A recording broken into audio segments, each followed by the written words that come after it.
faith in the holy name. I derive strength from three sources. So I'm just going to put it out. And the first source is Srimad Bhagavatam. Yeah. Um, Srimad Bhagavatam, I think most of you are aware, this is the master literature compiled by Srila Vyasadeva after compiling all the Vedic literatures.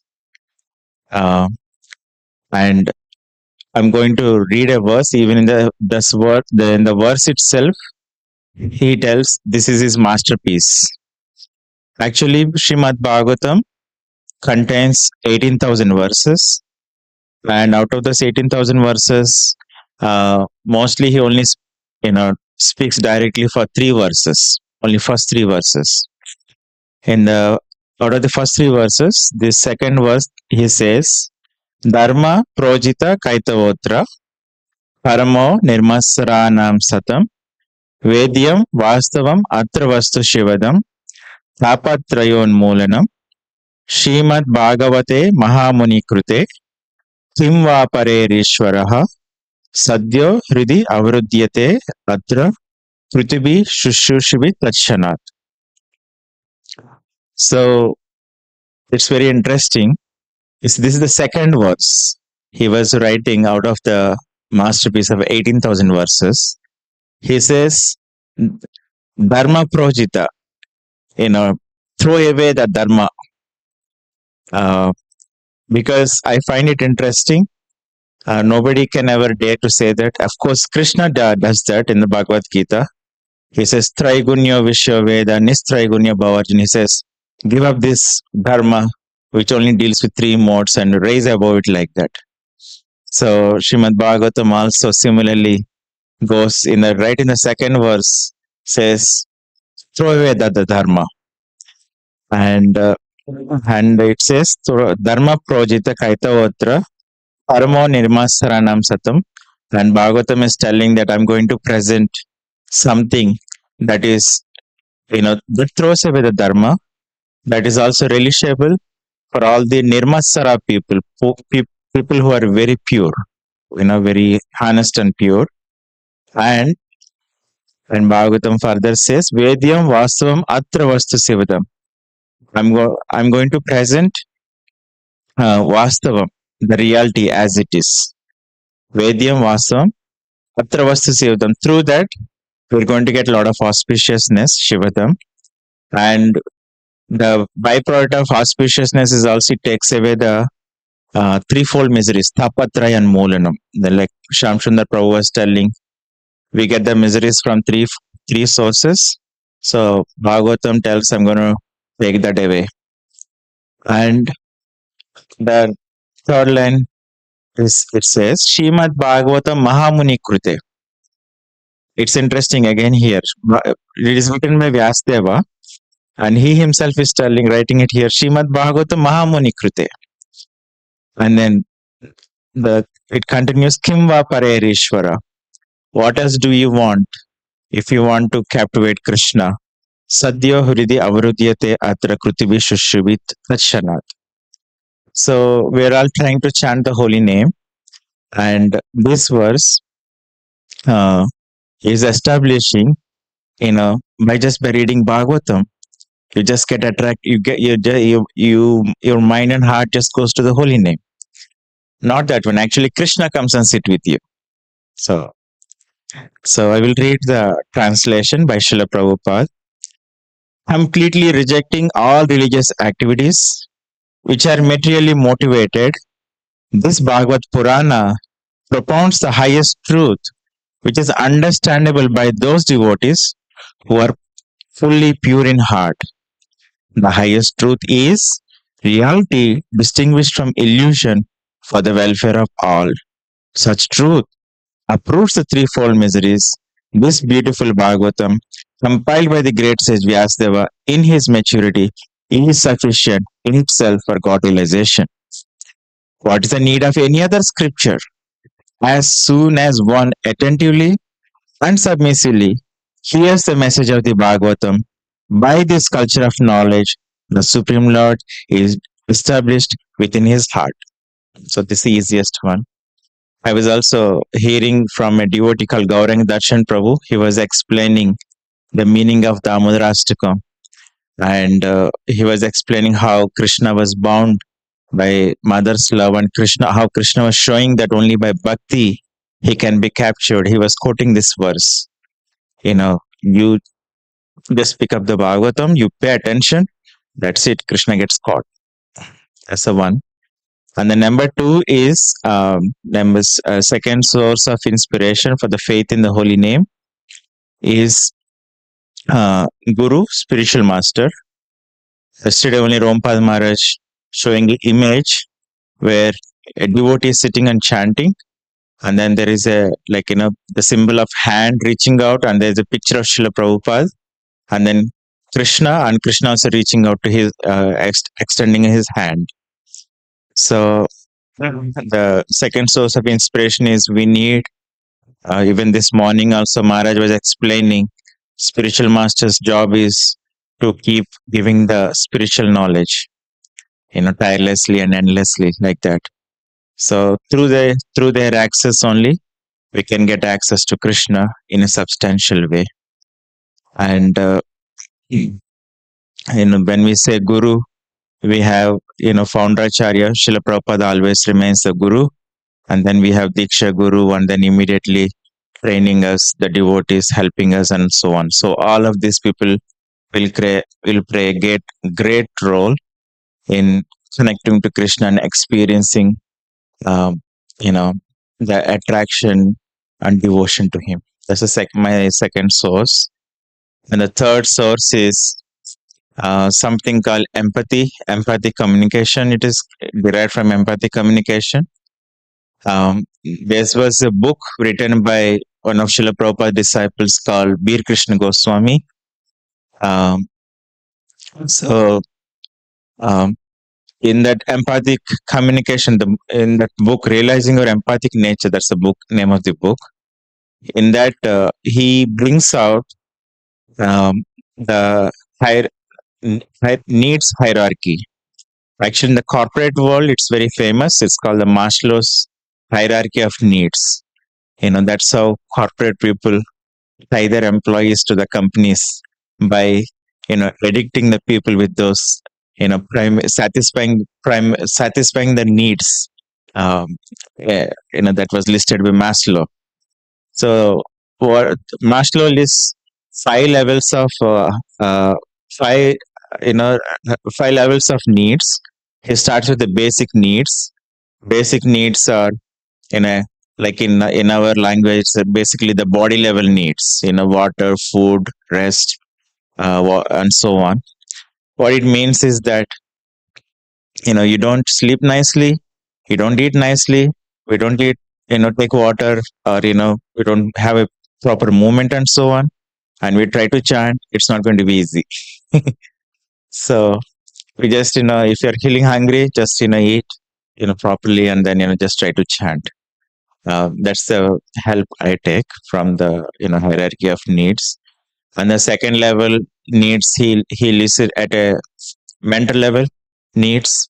And the third level is intellectual needs, and then egoistic, so on. Maslow stops at 5 levels totally, but Bir Krishna Maharaj adds 3 more levels, which is like celebrations and losses, and uh, the final one is Krishna need. So in this hierarchy of needs listed by Bir Krishna Maharaj, it goes 8 steps. And the first is at the basic, body needs, water, food, and so on. And then the mental, the recreational needs, and then social community, friendship, relationships, that one. And then finally, the final one is Krishna need. So uh, the first one and the last one are really helpful in my practicing of chanting the holy name or Krishna consciousness. So you know uh, at a basic level, I make sure that I have proper rest, did I had the you know did I finish my breakfast and all those things. And then as soon I get some energy, let's go for the final need, that's Krishna need. Basically, it's the need of the soul. It's the needs. Without feeling the needs, we cannot drag the body so long or the vehicle so long. So like that, so go to the basic needs, go to as soon the basic needs are taken care, go to the Krishna, chant nicely. Shamsundar Prabhu was also telling, holy name is so sweet and so powerful. We also should chant enthusiastically. So this needs hierarchy helps a lot. So these are the three sources. One is the Srimad Bhagavatam, and the other one is Sri Guru, you know, and then you know just taking care of the bodily needs and so on. That's it. Hare Krishna. Passing on to Prabhuji.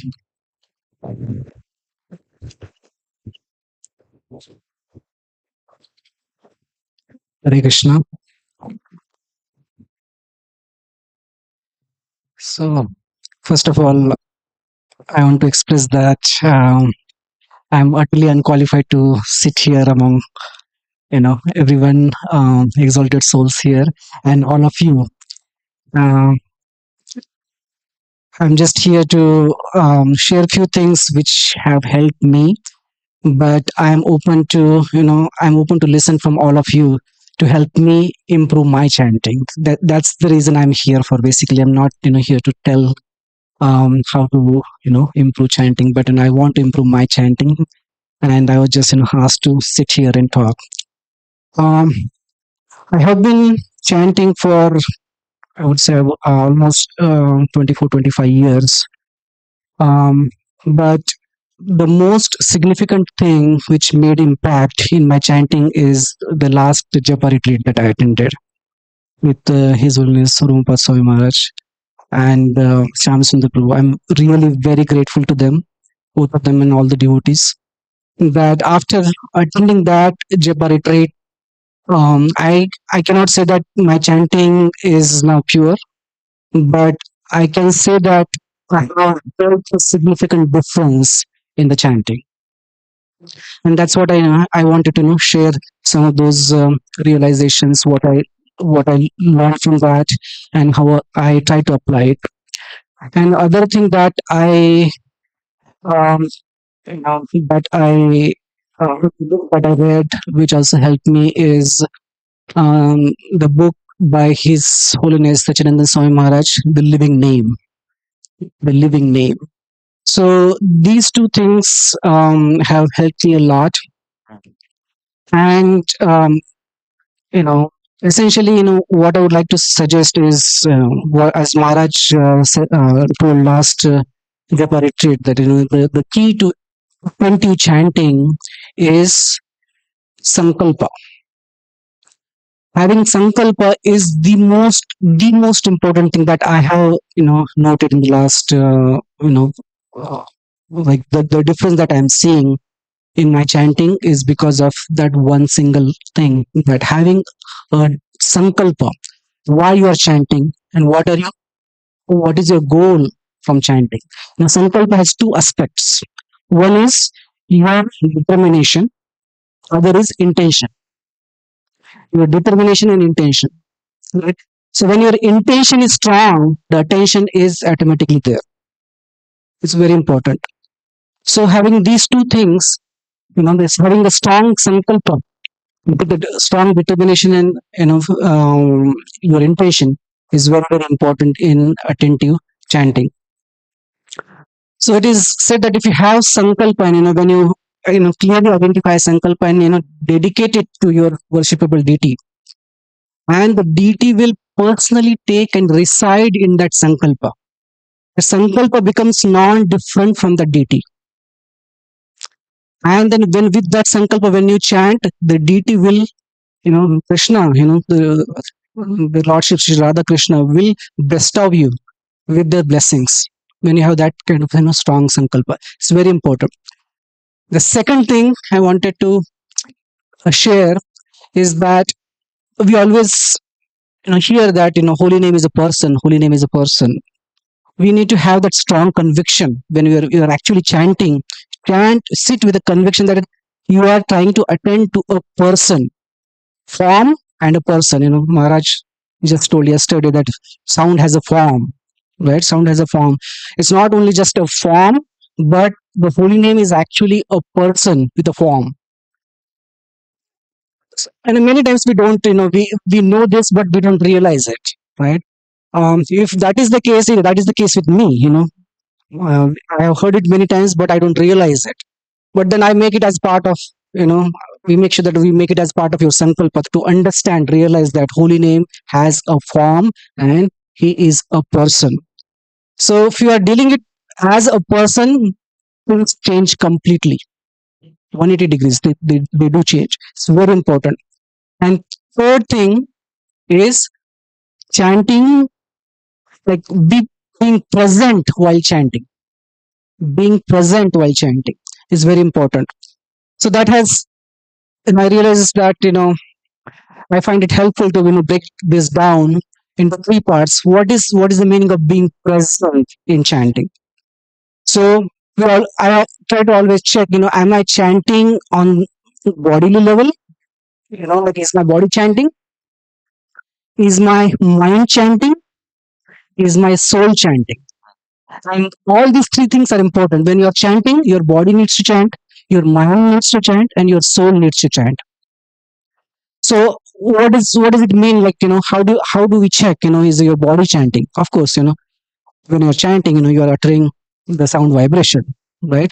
So what are other things included in, you're involving your body in chanting?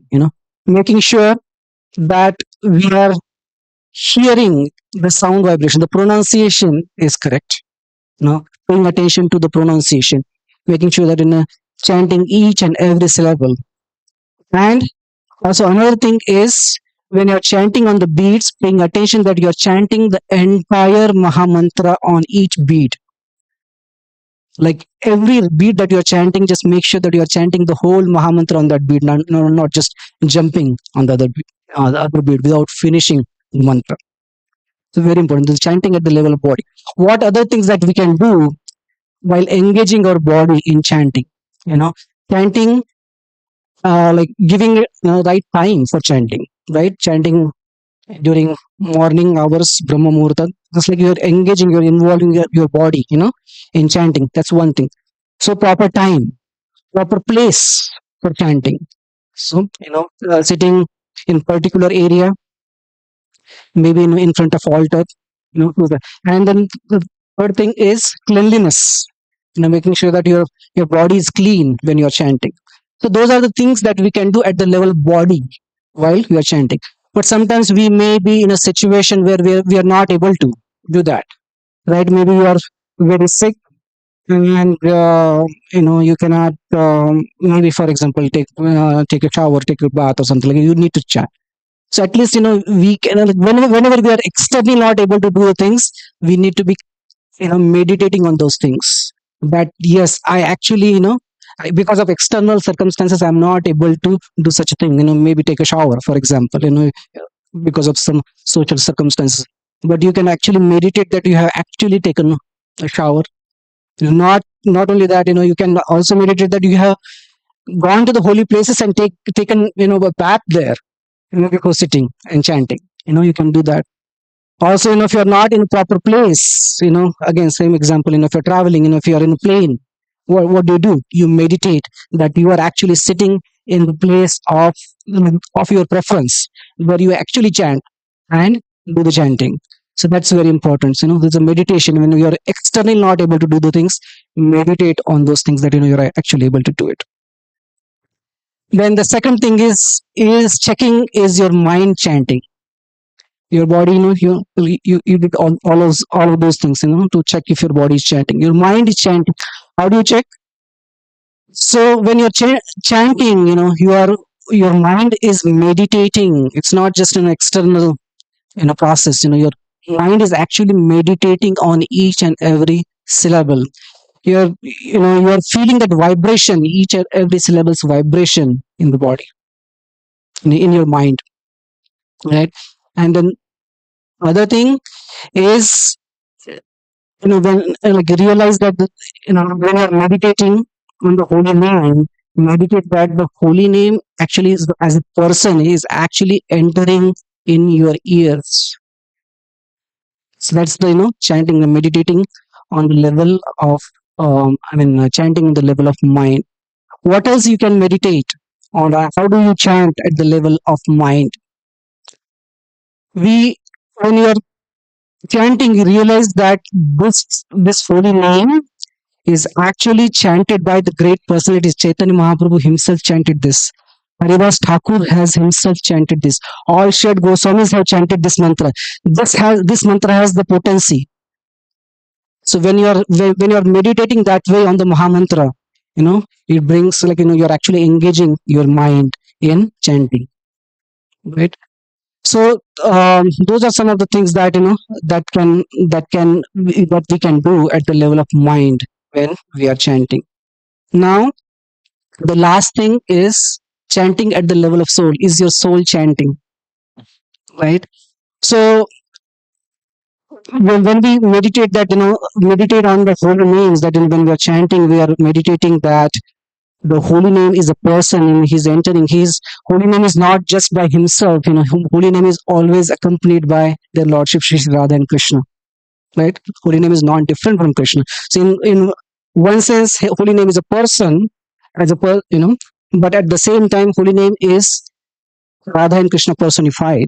So when you are chanting, you are meditating that holy name is entering, when holy name is inviting Radha and Krishna in your heart. And when Radha and Krishna come in your heart, the soul comes in place. You are actually, at the level of soul, you just meditate that, you are engaging with Radha and Krishna. Meditate on the deity of, the holy name, deity of the holy name, Radha and Krishna. And just, try to serve, just sit in front, like your soul is sitting in front of the deity of Radha and Krishna, the Lord Sri Radha Madhavari, and chanting. And actually beg for that service, just like Prabhupada says, your chanting should be your like a child crying for mother. So that is the chanting at the level of soul. So if you do these things, I think our chanting can be uh, really attentive. And I'm saying these things, but I don't think I'm anywhere close to it, and that's why I seek everyone's blessing. That you if you all pray for me, maybe I will be able to do these things consistently. Maybe I may do on certain occasions, and other occasions I don't do it. So I am seeking all of your blessing that I may be able to do it more consistently. And you may say that, like, how can you do all of these things at one time? So like non different from, when you are driving a car, you're taking care of so many things, right? You have to pay attention on the road, you have to have the steering in the hand, the gas pedal, and the next, and brake and the gear and so many things. But you do those things in harmonious, coordinated way, and your driving is smooth. Same example is, a person cooking. So many things you have to pay attention to, but then the ultimate result is the nice, offering for the Lord. So similarly, chanting is also same thing. It seems like, there is a lot of things involved, chanting at the level of body, mind, soul, but this is all, part of the same thing, and ultimately this will be a nice offering for the Lord. Thank you so much. Hare Krishna.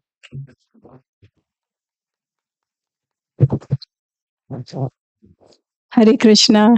So that is such a nice sharing, Prabhu. Thank you so much. Very inspiring. So I just want to share that again. I'm on the same spot. I mean, really honestly, I don't even know why I'm on the panel because just because of the request, I'm here. But again, I'm really seeking your blessings too, so I can also develop purity and also stronger relationship with the holy name. So I was thinking of doing this a little bit differently. Like I was just going to share my own experience, or my story with the holy name, what the different things that has happened probably, and just go with that, I guess, and then I can just say like, what is it something that I am doing in my personal life, kind of, with the holy name, how I'm setting things. So it really, when I came here in first time in 2011, I still remember that was my first introduction to Maha Mantra, because, up until then, it's like you go to the temples in India, you do so many things, but I don't think there was ever an emphasis on this holy name in the they're just regular temples and all that. I don't remember that. But here is when I heard the holy name for the first time, the before introduction. And then after that, actually, it was in December when I had to go back to India for actually, my father was sick and he was passing at that time. I still remember that. So when he was passing, my heart was like, so I was offering water and I was thinking, what am I supposed to do at this time, right? Because I have seen my dad recite a lot of prayers and things when, anything else, like anybody else had passed. But at that moment, I was thinking, what am I supposed to do now? Because I don't know anything. And then I was like, okay, I know this Maha Mantra, what I heard at ISKCON temple. Maybe I should just chant that. No idea in the depth of the holy name or anything, but that's all I know. And I kept chanting the Maha Mantra. And so now when I look back, I'm like, can you imagine like how fortunate that was for my dad to offer and chant the Maha Mantra while he was passing. So I just feel that this holy name, although I have not done anything, but the holy name has just been giving me so much mercy all along. Then when I came back again, the journey continued. And then I still remember my first service here at the temple. Brand new again, okay? No idea what's what or anything. But Premadhatri Mataji said, okay, you know what? There is one service I would like you to do. Every Wednesday after Gaura Arati, can you start chanting one round in the evening? After Gaura Arati, just sit here and chant one round and devotees will join you like that, right? So I was like, new, yeah, definitely. I'm going to take up this service, right? Every Wednesday, I would come here and chant one round. And then whoever is here, they'll just sit and join with me and chant with the round. So I was just thinking again, not knowing anything, not knowing the glories of the holy name, not knowing anything, just because, okay, Mataji said to do it, okay, I'm just going to do it, but I'm still again thinking now when I look back, what important service that was. And then after that, my first introduction to Japa retreat was actually during my own initiation. I went to Chicago. That was 2015. So I went to Chicago, holy name retreat. Of course, Guru Maharaj gives me the name Namapriya.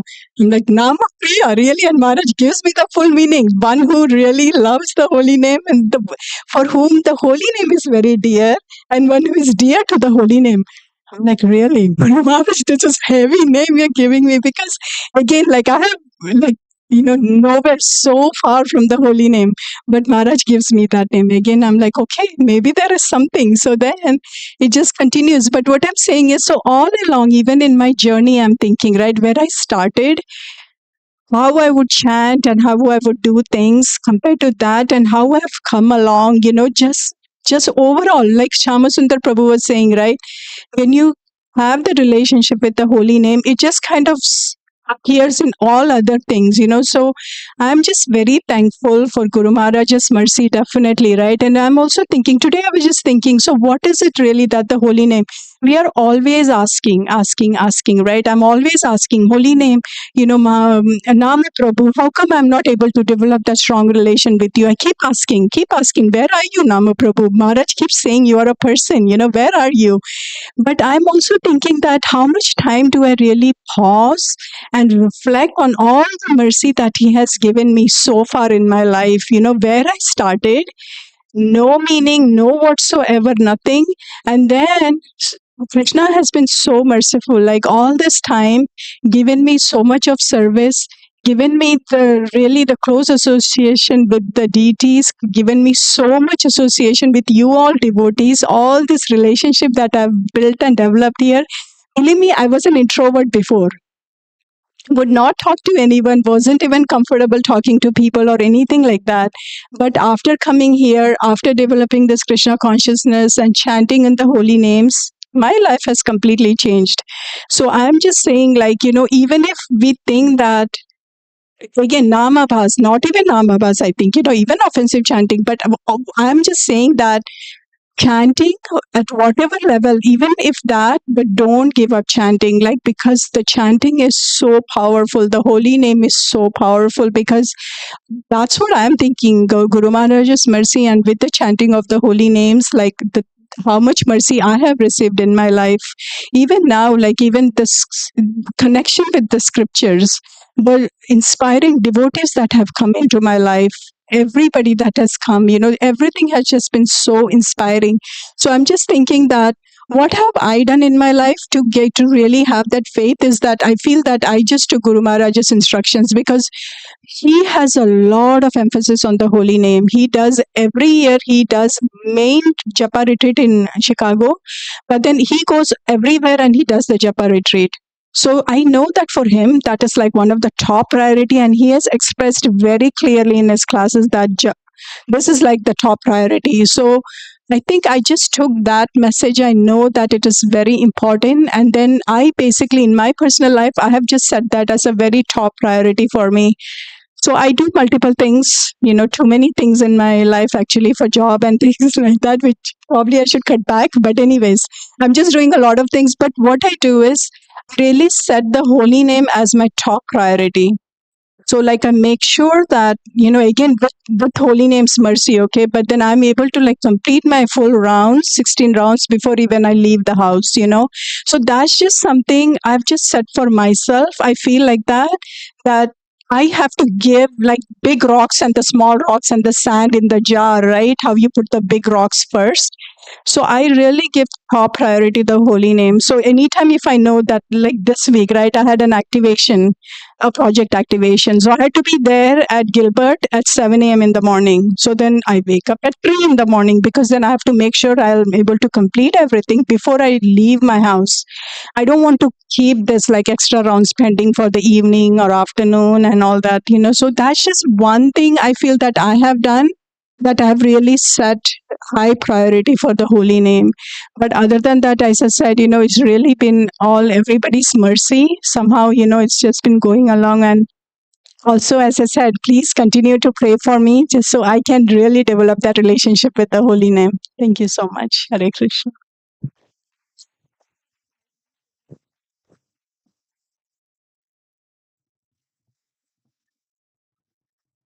मां विष्णुपादाय कृष्णप्रेष्ठाय भूतले श्रीमते रोमपादस्वामिनिति नामिने नमां विष्णुपादाय कृष्णप्रेष्ठाय भूतले श्रीमते भक्तिवेदांत स्वामिन इति नामिने नमस्ते सारस्वते देवे गौरवाणी प्रचारिणे निर्विशेष शून्यवादी पाश्चात्य देशतारिणे जय श्री कृष्ण चैतन्य प्रभु नित्यानंद श्री अद्वैत गदाधर श्रीवास आदि गौर भक्त वृंदा हरे Krishna Krishna Krishna Hare Hare Hare Ram Ram Ram Hare Hare. The topic is about strengthening the faith in the holy name. So personally, I was requested that we just share our personal sources which nourish our faith in the holy name or in chanting. For me, this gave an opportunity to reflect and see what are the sources for the strength. So one is definitely association or connection with the current spiritual master and the previous spiritual masters in our lineage. Because we hear multiple times, multiple places in scriptures, there is this power of spiritual master, or power of the relationship with spiritual master is reinforced again and again and again in multiple ways. The very famous verse that we know, Brahmanda Brahmite Kono Bhagyavan Jeev, right? Guru Krishna Prashadivaya. So it's Bhakti Lata Bija, or the dormant love for the holy name, the dormant love for Krishna awakens by connection with spiritual master and gets watered and nourished by the same relationship time and again. Because life in general is, we all have experienced, it's never a straight line. It's such a like snake's movement or something. It's like the moment we feel okay, I'm kind of okay, then something else. So through these twists and turns and ups and downs, one thing that I felt, or I want to revisit and feel again, is the nourishment that we get from our spiritual masters. talking in plural because including our acharyas. If you just see this one particular principle, one particular source, everywhere it is, like, the bhajan, there are many bhajans. One of them is Ohe Vaishnava Thakur. In that, there is a paragraph where Bhaktivinoda Thakur is really putting out what we actually want to sing is Ekaki Amar Nahi Paya Bala Harinama Sankirtane. Ekaki Amar, by myself, Nahi Paya Bala. I don't have strength to actually chant Harinama Sankirtane. I don't have. So I forget the next lines, but then he says that you being, Tumi Kripa Kori, you please give me, Shraddha Bindu Daya. Give me a little bit of faith. Shraddha Bindu. It's like a drop. One drop of the faith that the spiritual master gives is sufficient to actually drown us in the nectar of holy name. One drop is enough. Like Vaisheshika Prabhu says, every day we should make sure that we develop a mustard seed of faith. So that's something that comes to my thoughts now. So that's source number one, association of spiritual master and the acharyas. When we say acharyas, I mean, where is this much support? Anywhere in the world, let us even think of our biological families. Do we really have so much support to cross this, ocean of material existence? It's impossible. One conditioned soul cannot support another conditioned soul unlimitedly. Yeah, we can take support. We definitely want to. But then it's not to pull us out, to pull somebody out. Bhagavad Gita 7th chapter, there is an analogy. Only one who is unbound can unbind another person, right? So when we see our great acharyas, this morning we heard about Bhakti Siddhanta Saraswati Thakur. Now we are going to hear about Bhakti Vinod Thakur this evening. And then tomorrow or maybe the last class is about Sanatan Goswami. We hear repeatedly these personalities are extraordinarily powerful.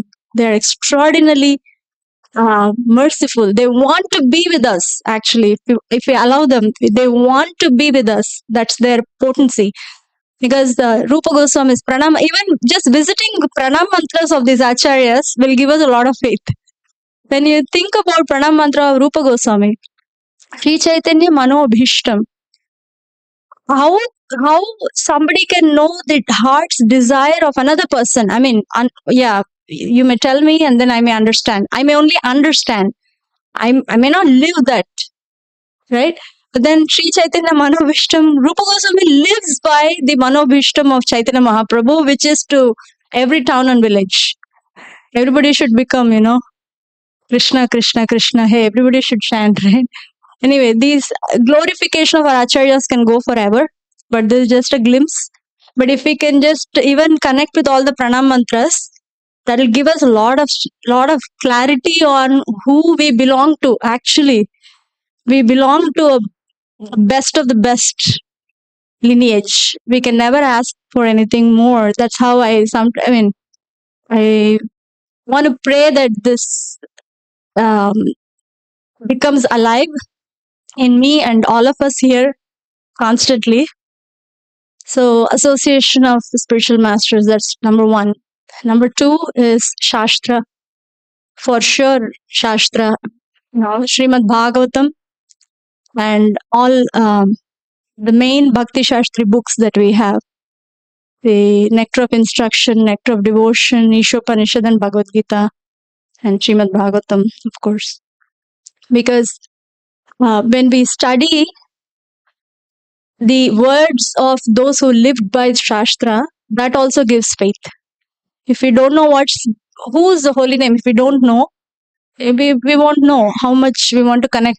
If I don't know who Namapriya Mataji is, I may connect with her at some level. But if I really know, my goodness, see her life, her history of connection with holy name, or Sri Govinda Prabhu, Vamsidhari Prabhu, when they share their experience with holy name, we feel like, okay, wow, now the connection is at a different level if we know a little bit more about them. So similarly, knowing more about holy name from Shastra, knowing more about holy name from those who have lived by it, that gives a great faith, or that actually nourishes little by little by little, little by little. There is investment of faith that we can actually withdraw when we are in depletion too. So that is the second. So association of spiritual masters and Shastra. And the third is um, hearing the name actually feeds the strength itself. When we associate with Vaisheshika Prabhu, we hear something. Srimad Bhagavatam or Bhagavad Gita sells by its own merit. You don't have to really promote. You just have to show the book. You have to give the book on the person's hand. Then they pick up from there, right? So similarly, hearing while chanting, hearing the holy name feeds the strength, feeds this faith that we need to chant another mantra, next mantra, next mantra. So this particular one is very deep because I read this in Japa book Introduction by Burijan Prabhu. He has a book called Japa. His grace, his holiness, we can say anything. Actually, Burijan Prabhu, he has a book called Japa. That's all called. And in that introduction, he says, he shares his experience, which is very, we have to see the humility of such a personality. He says that he was chanting for several years. One fine day when he was chanting, he heard the mantra. He says, after so many years, he heard the mantra that day. When he heard, he was captivated. That's a different level of hearing altogether. Initially, yes, we do want to hear from our ear, but then we are also, when we attend repeatedly Japa retreats, we hear that we want to hear from our inner ear, not inner ear biologically, but our spiritual ears. We want to hear from this place, from the heart place. So when that hearing gets activated, then the faith gets nourished, because holy name himself has the power to give us faith. Vidya Vadu Jivanam. So eventually everything is in there, but we do need all the other support too. So I think for me, these three are the main: association of acharyas and current spiritual master. And then when we think about our disciplic succession, we can go on and on. That's one. And then Shastra. If we haven't enrolled in any Shastra study, we must just somehow consider enrolling, even if we are the busiest of busiest life we have. Enrolling in some form of study will really, really help us, because it gives a sense of belonging to the Shastra officially. We don't need it, but that will help also. But then it also gives the strength of belonging to a community of like-minded souls who want to study Shastra. And so that way we can nourish our faith in the holy name. And then third is obviously, as we've always been told, hearing the holy name while chanting. That also feeds our faith. So these are some thoughts on this topic of strengthening faith in the holy name. Hare Krishna.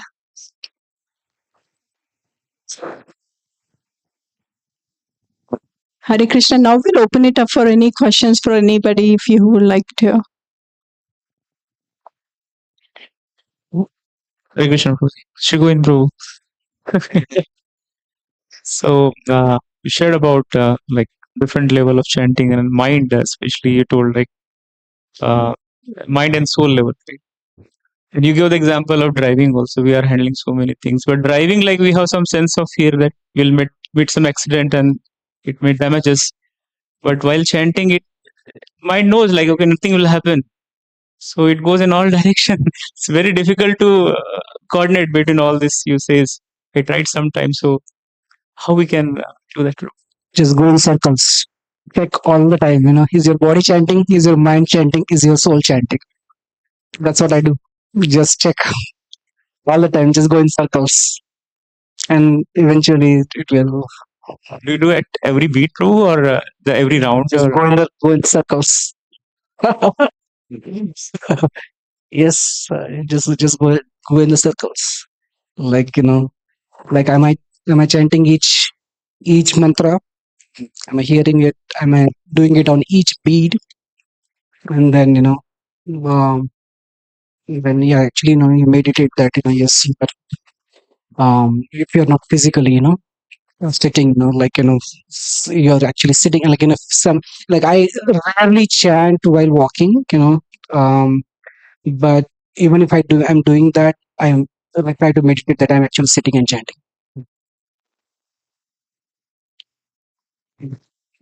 Thank you.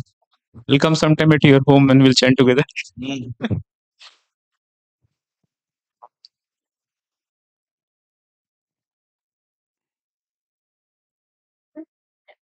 Hare Krishna.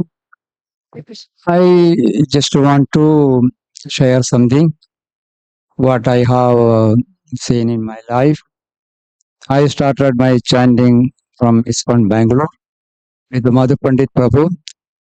Even though philosophically he is blacklisted in ISKCON for certain reasons, but spiritual point of view, he is a very powerful person, and he taught some way of chanting. And now he is having something called Soulful Japa workshop, and they chant, I think, all Ekadashi 64 rounds. And he is telling what type of consciousness we should have while chanting first round, second round, third round, 16 round. Then he made a certain way of meditation. But I can tell when I joined that temple, he told me to chant with him. He told me some technique. What happened to me is that 8th round, I broke into tears. My mind splashed, and some layers I can see breaking it off. But he told me, concentrate on the source of who instructed you. So I don't know whether I meditate on Chaitanya Mahaprabhu or my Guru Maharaj, but at the 8th round, what I see is that so was that my Guru Maharaj is in a very big form, is standing in front of me. And then I felt very humble and all the tensions went away. And it was an amazing experience. Maybe I cried for a few minutes. I couldn't recreate later.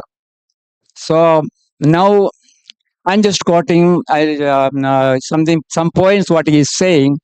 One main mistake everybody doing while chanting is that thinking. Don't think, only hear. Prabhupada clearly says, hear, chant and hear. That is an important point. When you say Krishna, only hear that one. If focus on that one, then you will become never tired. If you chant, if you start thinking, then you will feel tired. This one technique. There are so many tips he is giving. It is amazing. If one can go through that one, it is available in his website. It's called Soulful Japa. It is wonderful and it will work. I have witnessed it. And after that, my mind changed forever. I got lot of opening in my mind. And I could even many times foresee things. I have seen that type of capability. See, this devotional service, I'm telling some these are very secrets and all. This will give you mystic powers. Hare Krishna mantra have the ability, but we are not doing it for mystic powers, but you will get mystic powers because you are associating with Krishna strongly. That is why this biggest example I am again quoting him. That the temple started from a hut like an asbestos shed. Now it flourished like about 64 centuries, even though this different philosophy. And he have Akshay Padra. He made amazing successful. I know the Hare Krishna, secret Prabhu. is the chanting Hare Krishna mantra. Hare Krishna. So I wonder if we can take questions from others as well. Yeah. That way it'll be, because we only have 5 minutes left. Okay. So And also, Namapriya Mataji and I will work on just giving a series of resources from where we can actually grasp this from Prabhupada's teachings and also from several acharyas, contemporary also, who have written books and published. So that's one source. We will also work on providing that. That way, you have it recorded in a WhatsApp message, and you can go back to visit. So we do want to make sure that um, the source that we are relying on would also be something that will carry us forward in Prabhupada's mission too. So, but yeah, thank you so much. Thank you, Prabhu. If anyone has any question,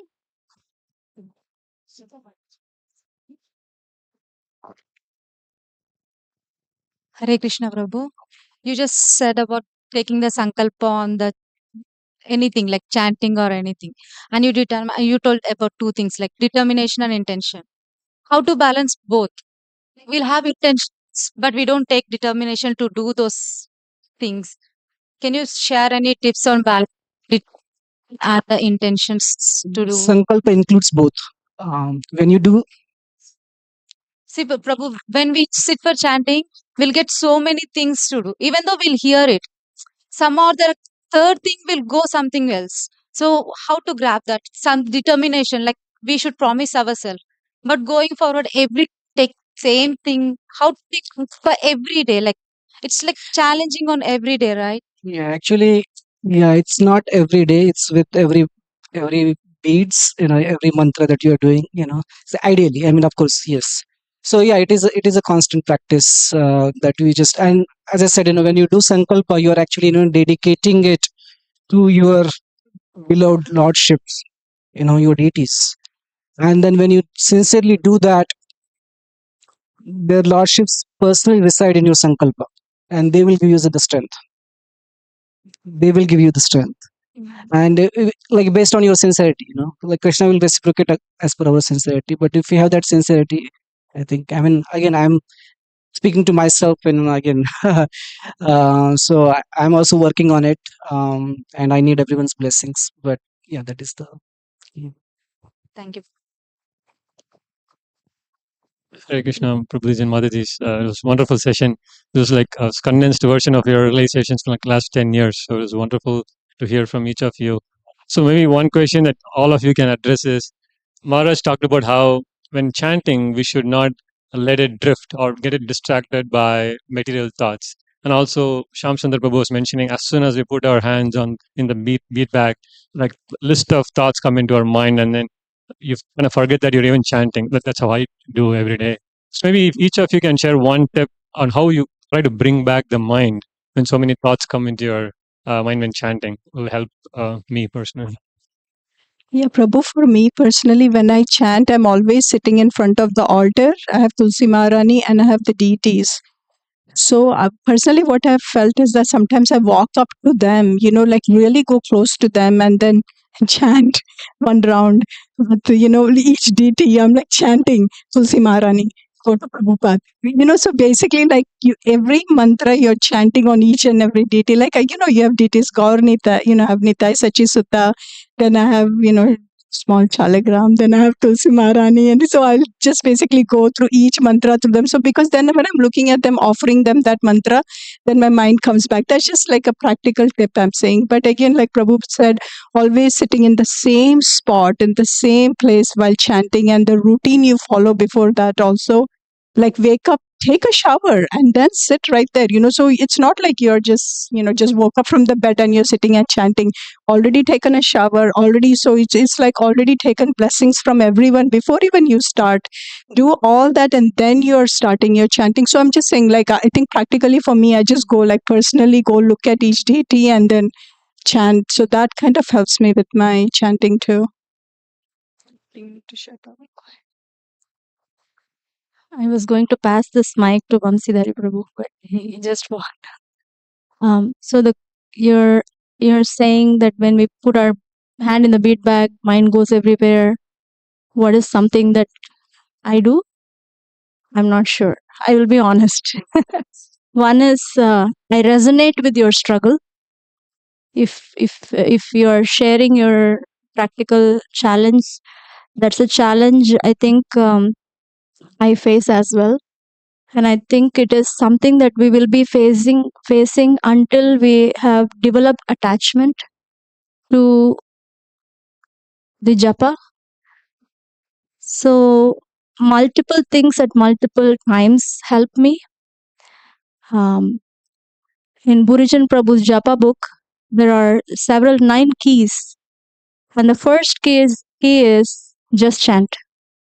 That's the key. So if my mind, body, everything is completely uncooperative, for some instance, it happens. My prayer and commitment and acting in relationship with Krishna and holy name at that point is to tell the holy name, I'm just chanting. I don't know what else to do, because at some point, at some level, they pick us up beyond our ability to implement techniques. They are the ones to pick us up. So just tell them. I feel like we just have to tell them what our struggles are, and then go back to hearing the japa again. Just pause and tell them I'm struggling, but then go back to again chanting. I feel the relationship is kept open by just communicating our challenges to the holy name, Nama Prabhu, and to our worshipable spiritual master and our worshipable deities. Second thing is investing every at least once a week or maybe every few days in capturing some powerful uh, words from our acharyas about the holy name, about the relationship with holy name. So that it is natural to us to have relationship, but then we are not we're not able to engage in that relationship. It's so unusual to hear of this. So this dichotomy is going to be there, I feel, until we have um, fully purified. But the dichotomy does not have to stop us. I'm sorry. That's the I guess that's all I can say. Um, yeah, there are multiple other things. We have to just take different sources of inspiration, but the struggle may remain also. Can I say one last thing? One time, Badahari Prabhu, many of us know Badahari Prabhu. He used to always be part of the Japa retreats for several years. And then Maharaj, His Holiness Rompad Maharaj shared that after 64 round day, this is in Gita Nagari, powerful place. Badahari Prabhu finished 64 rounds. Next day, Maharaj asked him, how was your japa? And then Prabhu said, it was dry. It was dry. Can we even perceive it, what he means? I mean, he's not faking it. At the same time, we know that Maharaj always gives a example of, he's like a gulab jamun. Whichever side you push, there is sweetness of holy name coming, and such a person had said that it is dry. So, but when he sits and does japa and kirtan, we know. So same way, I feel we want to embrace the dryness that we have, but nourish the little relationship that we have developed. We cannot get rid of it, I feel. No matter what the journey is, we'll keep going. Sorry, Prabhu, that's Hare Krishna. Still have time? Okay. Yeah. So again, I struggle a lot. I don't think that I'm always successful with attention, but that's the struggle, right? That's we are all in the same boat. I personally feel like meditation on the holy name helps me most of the times. Like meditation, as in the meditation, like realizing that, like, this is Krishna himself, you know and it's not like imagination that Krishna, but it's like like feeling Krishna, trying to, I mean, again, trying, I'm not fair, I not had that, but that helps me whenever I'm struggling, that holy name is actually a person. You are actually, when you are chanting, you're just trying to feel that Krishna's presence there. So, and if that is the, I mean, that's what I do. And then other thing is, like, you can take a pause and think about the glory of the holy name. you know like so many, we have a lot of verses, like Kevalashtakam and Madhurashtakam. Yeah. Like, if you just take a little pause and just meditate, again, meditation is the key. Meditate on the importance, the strength of the holy name, and then get back to chanting.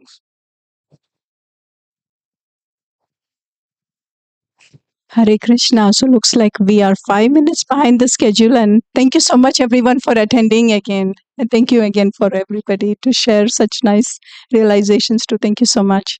And now we have Lakshmi Priya going to sing Kevalashtakam.